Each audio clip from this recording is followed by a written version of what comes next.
नमस्कार दोस्तों। तो आइए देखते हैं यूपीएससी प्री 2020 का क्वेश्चन पेपर। ठीक है, तो हमने पहले वीडियो में जो है 1 से लेकर 25 क्वेश्चन तक हमने कर लिया था। ठीक है, टोटल जो है 100 क्वेश्चन हैं। ठीक है, तो हमने 1 से 25 तक पूरा क्वेश्चन मैंने आपको एक्सप्लेनेशन के साथ, विस्तार के साथ आपको पूरा बता दिया था। ठीक है ना। तो आइए आप क्वेश्चन नंबर 26 से शुरू करते हैं और देखते हैं उसका आंसर। ठीक है ना। तो पूरा एक एक क्वेश्चन को मैं आपको समझाते चलूँगा। ठीक है ना, देखिए आंसर उसका दिखाता चलूँगा। ठीक है, तो आइए देखते हैं क्वेश्चन नंबर 26। दोस्तों क्वेश्चन नंबर 26 है कि भारत के संविधान की उद्देशिका। ठीक है, तो यहाँ पर 4 ऑप्शन है। ठीक है ना। तो उद्देशिका इसमें जो राइट आंसर है ऑप्शन डी। ऑप्शन डी दोस्तों क्या कह रहा है कि भारत के संविधान की उद्देशिका संविधान का भाग है, किंतु उसके अन्य भागों से स्वतंत्र होकर उसका कोई विधिक प्रभाव नहीं है। ठीक है, आइए इसका विस्तार से हम देख लेते हैं। देखिए, उच्चतम न्यायालय ने यानी कि सुप्रीम कोर्ट ने केशवानंद भारती वाद 1973 में बेरूबारी मामले में दिए गए निर्णय को पलटते हुए यह अभिनिर्धारित किया कि उद्देशिका यानी कि जो है प्रियम्बल कहते हैं, उद्देशिका या प्रस्तावना कहते हैं, ये संविधान का एक भाग है तथा संविधान के प्रावधानों की व्याख्या में इसकी महत्वपूर्ण भूमिका है। LIC वाद 1995 में उच्चतम न्यायालय ने फिर से इसी बात को दोहराया।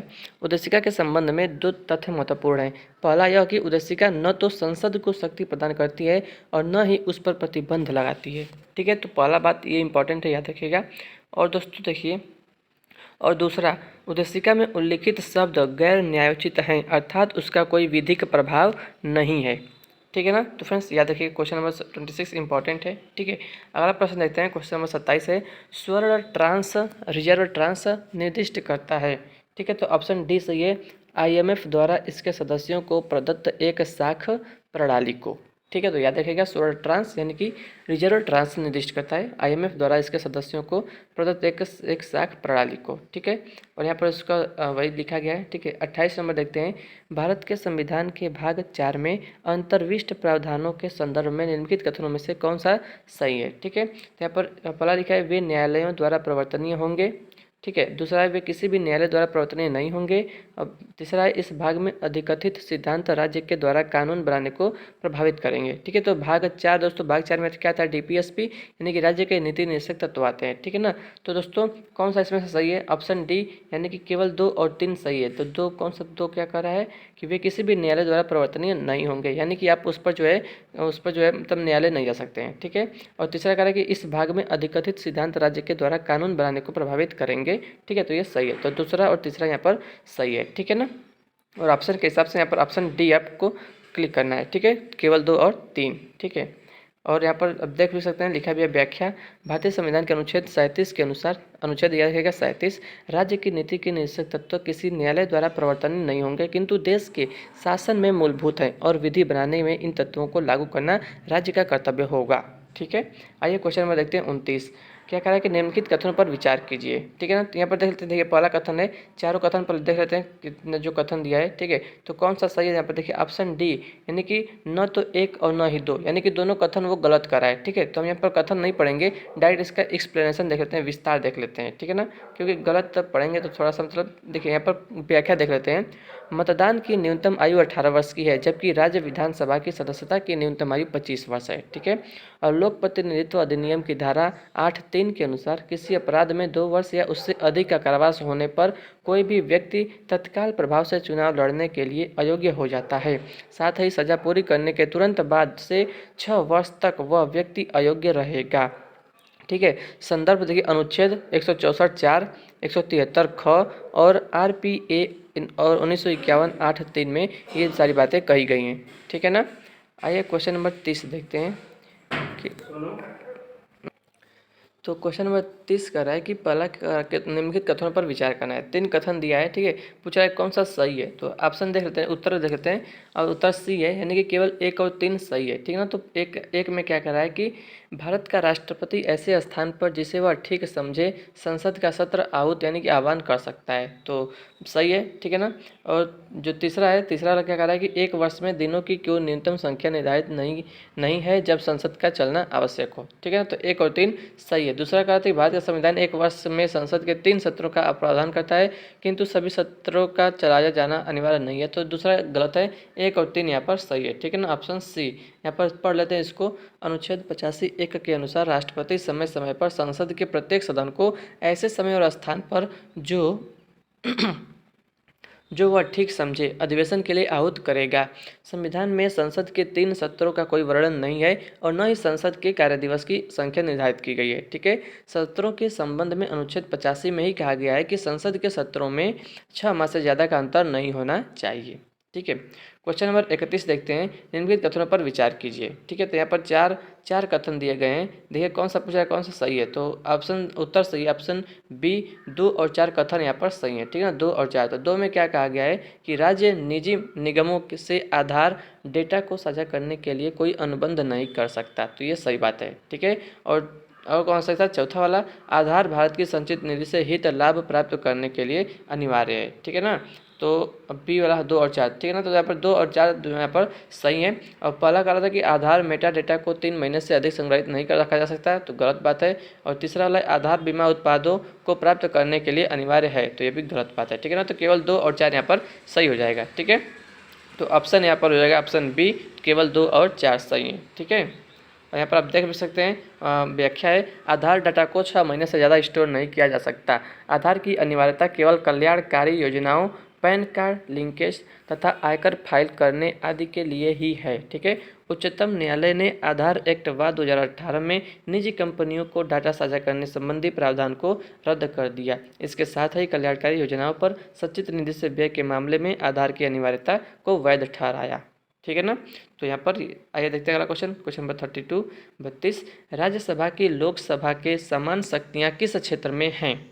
ठीक है ना, अब जानते हैं दोस्तों संसद के 3 अंग होते हैं। ठीक है ना, एक राज्यसभा, लोकसभा और राष्ट्रपति। तो जो राज्यसभा और लोकसभा है तो उस कुछ पर उनकी शक्तियाँ समान होती है। तो वही पूछ रहा है कि राज्यसभा की लोकसभा के समान शक्तियाँ किस क्षेत्र में है। ठीक है, तो पहला कह रहा है कि नई अखिल भारतीय सभाएं गठित करने के विषय में, बी है संविधान में संशोधन करने के विषय में, सी है सरकार को हटाने के विषय में, और डी है कटौती प्रस्ताव प्रस्तुत करने के विषय में। तो किस में से जो है शक्तियाँ समान है, तो आइए इसका आंसर देख लेते हैं। ऑप्शन बी दोस्तों कौन सा है, यानी कि यहाँ पर एक सेकेंड। ठीक है ना, यानी कि ऑप्शन बी में दोस्तों केवल ऑप्शन 2 ही सही है। यहाँ पर बी वाला सही है, संविधान में संशोधन करने के विषय में। ठीक है ना, तो इसी के विषय में दोस्तों लोकसभा और राज्यसभा की समान शक्तियाँ समान है। ठीक है, आगे बढ़ते हैं, अब देखते हैं। यहाँ पर लिखा भी है व्याख्या में, संविधान में संशोधन के मामले में दोनों सदनों की शक्तियाँ समान है। इन दोस्तों एक और क्वेश्चन और बनता है कि इसे अगर संविधान में संशोधन करना है तो दोनों सदनों से प्रस्ताव को पारित होना जरूरी है। ठीक है ना, याद रखिएगा। क्वेश्चन नंबर 33 देख लेते हैं। संसद सदस्य स्थानीय क्षेत्र विकास योजना MPLADS के अंतर्गत निधियों के संदर्भ में निम्नलिखित कथनों में से कौन से सही हैं। ठीक है, तो एक यहाँ पर 2, 3 और यहाँ पर 4 कथन दिए गए हैं। ठीक है, तो यहाँ पर इसका आंसर देख लेते हैं। पहले आंसर है डी, यानी कि केवल 1, 2 और 4 सही हैं। तो 1 और 2, 4 देख लेते हैं। एक क्या कह रहा है दोस्तों, पहला कह रहा है कि MPLADS निधियां टिकाऊ परिसंपत्तियों जैसे स्वास्थ्य, शिक्षा आदि की भौतिक आधारभूत संरचनाओं के निर्माण में ही प्रयुक्त हो सकती हैं। ठीक है, तो सही बात है। दूसरा देखते हैं, प्रत्येक सांसद की निधि का एक निश्चित अंश अनुसूचित जाति जनजाति जनसंख्या के लाभार्थ प्रयुक्त होना आवश्यक है। तो ये भी सही है। ठीक है ना, तो 1, 2 और 4 वाला सही था हमारा। तो 4 क्या कह रहा है कि कार्यान्वित हो रहे सभी कार्यों में से कम 10% कार्यों का जिला प्राधिकारी द्वारा प्रति वर्ष निरीक्षण अनिवार्य है। ठीक है ना, तो 1 और 2, 4 सही है। तीसरा वाला जो है गलत कथन है। ठीक है, तो यहाँ पर इसका जो है पूरा एक्सप्लेनेशन भी आप देख सकते हैं। ठीक है, इसको आप पढ़ लीजिएगा, मन कराए तो पढ़ लीजिएगा, नहीं मत पढ़िएगा। ठीक है, तो देखते हैं आगे। क्वेश्चन नंबर 34, निम्नलिखित मूल अधिकारों के किस संवर्ग में अस्पृश्यता के रूप में किए गए विभेदन के विरुद्ध संरक्षण समाविष्ट है। ठीक है, शोषण के विरुद्ध अधिकार, स्वतंत्रता का अधिकार, संवैधानिक उपचारों का अधिकार या समता का अधिकार। ठीक है ना, तो दोस्तों अस्पृश्यता का जो आता है जो अनुच्छेद है वो कितना है, अनुच्छेद 17। ठीक है, तो शोषण के विरुद्ध अधिकार ये तो 23 से 24 आता है। स्वतंत्रता का अधिकार दोस्तों 14 से 18, ये तो नहीं, समता अस्वतंत्रता।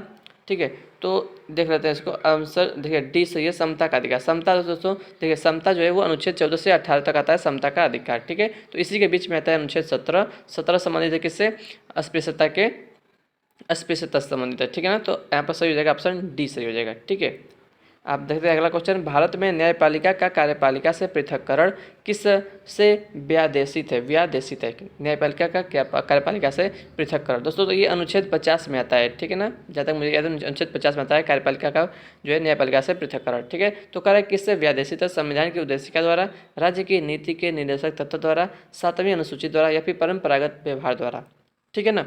तो दोस्तों राज्य की, देखिए ऑप्शन बी सही है, राज्य की नीति के निर्देशक तत्व, क्योंकि दोस्तों न्यायपालिका कार्यपालिका पृथक्करण अनुच्छेद 50 में आता है, ठीक है। और दोस्तों जो राज्य की नीति निर्देशक तत्व है वो आता है, देखिए भाग 4 में आता है, ठीक है ना, भाग 4 में। और अनुच्छेद दोस्तों देखिए भाग 1 आता है 1 से 4, भाग 2 आता है 5 से 11, भाग 3 आता है 12 से 35 और ये आता है 36 से 51। तो इसी के बीच में आता है, भाग 4 के अंतर्गत आता है अनुच्छेद 50। तो ये आ जाएगा ऑप्शन बी, ठीक है ना, राज्य की नीति के निर्देशक तत्व द्वारा, ठीक है।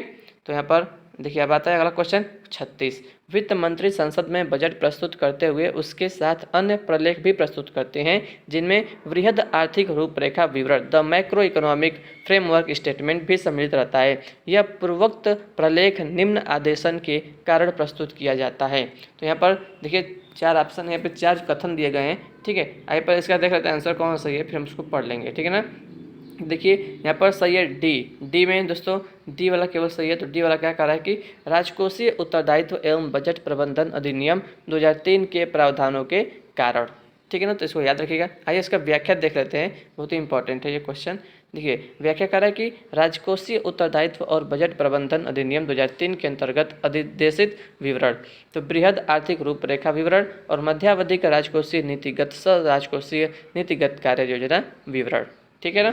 आगे बढ़ते हैं, क्वेश्चन नंबर 37 देखते हैं, परिभाषा से संवैधानिक सरकार का अर्थ क्या है? विधानमंडल द्वारा सरकार, लोकप्रिय सरकार, बहुदलीय सरकार या फिर सीमित सरकार। दोस्तों संवैधानिक सरकार का अर्थ है सीमित सरकार, यानी कि उसको संविधान के अनुसार चलना है, ठीक है ना कि अपने मनमर्जी करना है, ठीक है। आइए देखते हैं क्वेश्चन नंबर 38, मूल अधिकारों के अतिरिक्त भारत के संविधान का निम्नलिखित में से कौन सा से भाग मानव अधिकारों की सार्वभौम घोषणा 1948 के सिद्धांतों एवं प्रावधानों को प्रतिबिंबित करता या करते हैं, ठीक है। तो यहाँ पर 1 2 3 लिखा है, देखते हैं इसका आंसर पर देख लेते हैं। ऑप्शन डी यानी कि 1 2 3 तीनों सही है। तो उद्देशिका भी है, राज्य की नीति के निर्देशक तत्व भी है और मूल कर्तव्य भी है, ठीक है फ्रेंड्स। आइए देखते हैं और यहाँ पर देखिए पढ़ लेते हैं व्याख्या। मानव अधिकारों की सार्वभौम घोषणा का अनुच्छेद 1 और 2 स्वाधीनता, समता और गरिमा से संबंधित हैं, ठीक है ना। मूल और क्या लिखा गया था, देखिए मूल अधिकार उद्देशिका के निम्नलिखित आदर्श मानव अधिकारों के सार्वभौम घोषणा के सिद्धांतों को प्रतिबिंबित करते हैं, ठीक है। न्याय, तो फ्रेंड्स न्याय याद रखिएगा, न्याय जो है 3 प्रकार के न्यायों का उल्लेख है, सामाजिक न्याय, आर्थिक न्याय और राजनैतिक न्याय, ठीक। इनका क्रम भी याद रखिएगा। न्याय हो गया 3 प्रकार के न्याय, स्वतंत्रता है 5 प्रकार की, ठीक है, विचार, अभिव्यक्ति, विश्वास, धर्म और उपासना 5 प्रकार की स्वतंत्रता है। और तीसरा है समता, समता 2 प्रकार की है, प्रतिष्ठा और अवसर की समता, ठीक है। बंधुता है व्यक्ति की गरिमा सुनिश्चित करने वाली बंधुता, ठीक है, याद रखिएगा। राज्य की नीति के निश्चित तत्व में वर्णित सामाजिक और आर्थिक अधिकार मानव अधिकारों के सार्वभौम घोषणा के सिद्धांत को प्रतिबिंबित करते हैं, ठीक है ना।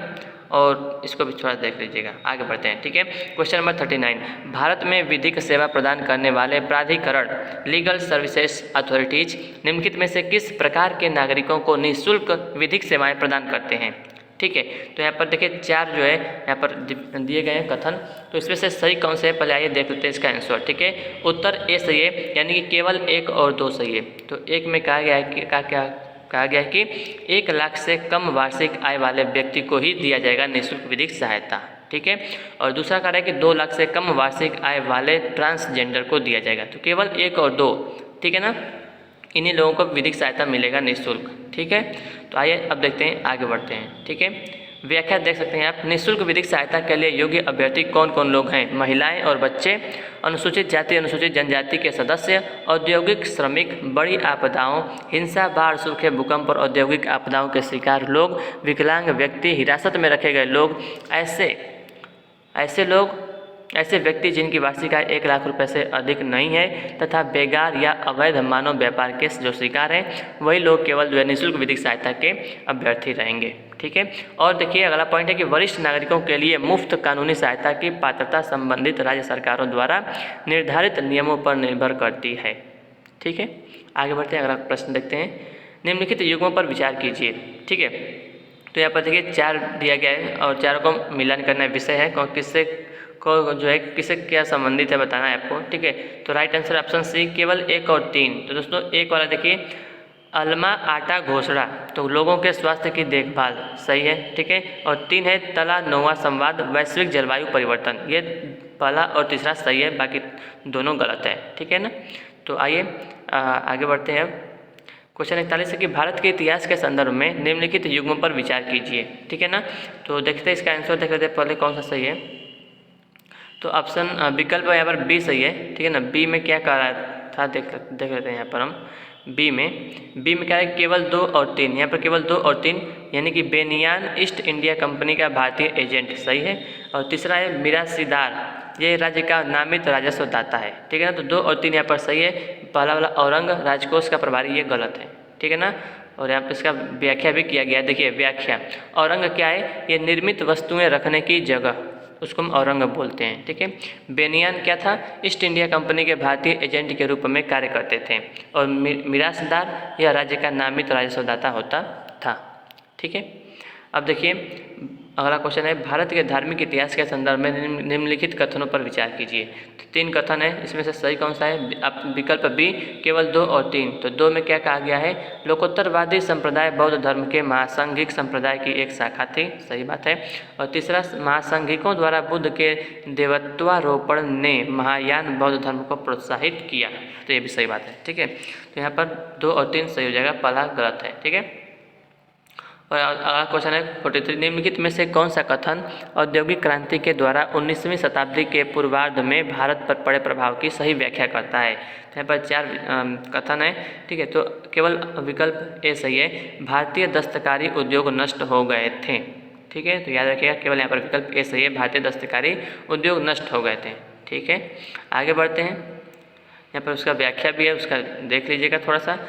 ठीक है, देखिए भारत के वस्त्र उद्योग में मशीनों की बड़ी संख्या में प्रवेश मुख्य रूप से 19वीं सदी के उत्तरार्ध में हुआ और भारत में रेलवे का विकास 19वीं सदी के उत्तरार्ध 1853 ईस्वी में मुंबई से ठाणे पहली रेल चलाई गई हुआ था। ठीक है, तो आगे बढ़ते हैं 44, भारत के इतिहास में निम्नलिखित घटनाओं पर विचार कीजिए। तो यहाँ पर 4 कथन दिए गए हैं, तो यहाँ का क्रम में लगाना है। तो विकल्प सी सही है, 2 4 1 3 2 4। तो पहले हुआ था 2 महेंद्र वर्मन प्रथम के अधीन पल्लव सत्ता की स्थापना। ठीक है, उसके बाद हुआ गोपाल द्वारा पाल राजवंश की स्थापना, उसके बाद राजा भोज के अधीन प्रतिहारों का उदय, और उसके बाद लास्ट में हुआ परांतक प्रथम द्वारा चोल सत्ता की स्थापना। ठीक है, अगला प्रश्न देखते हैं। यहाँ पर देख सकते हैं पूरा यहाँ पर विस्तार व्याख्या किया गया है।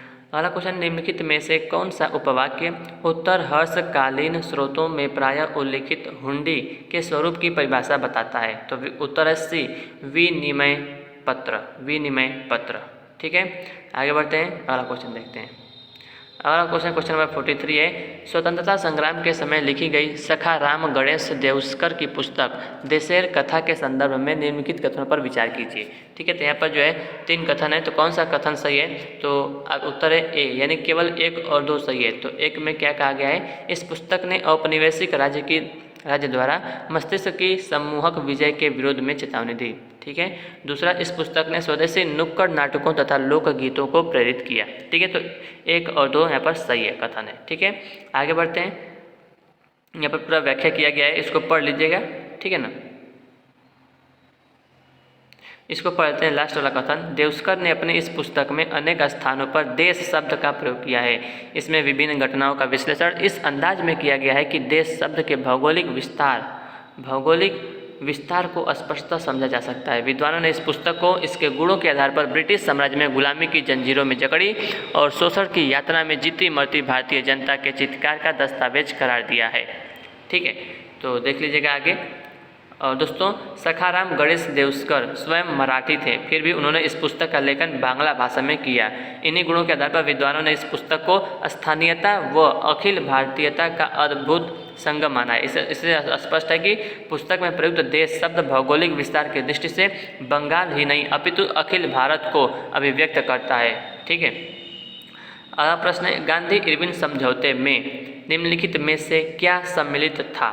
ठीक है, तो यहाँ पर 4 विकल्प हैं, 4 कथन है, तो कौन सा सही है, विकल्प बी यानी कि ऑप्शन बी केवल 1, 2 और 4। तो 1, 2 और 4 देख लेते हैं। 1, 2, एक क्या है, राउंड टेबल कॉन्फ्रेंस में भाग लेने के लिए कांग्रेस को आमंत्रित करना, सही बात है।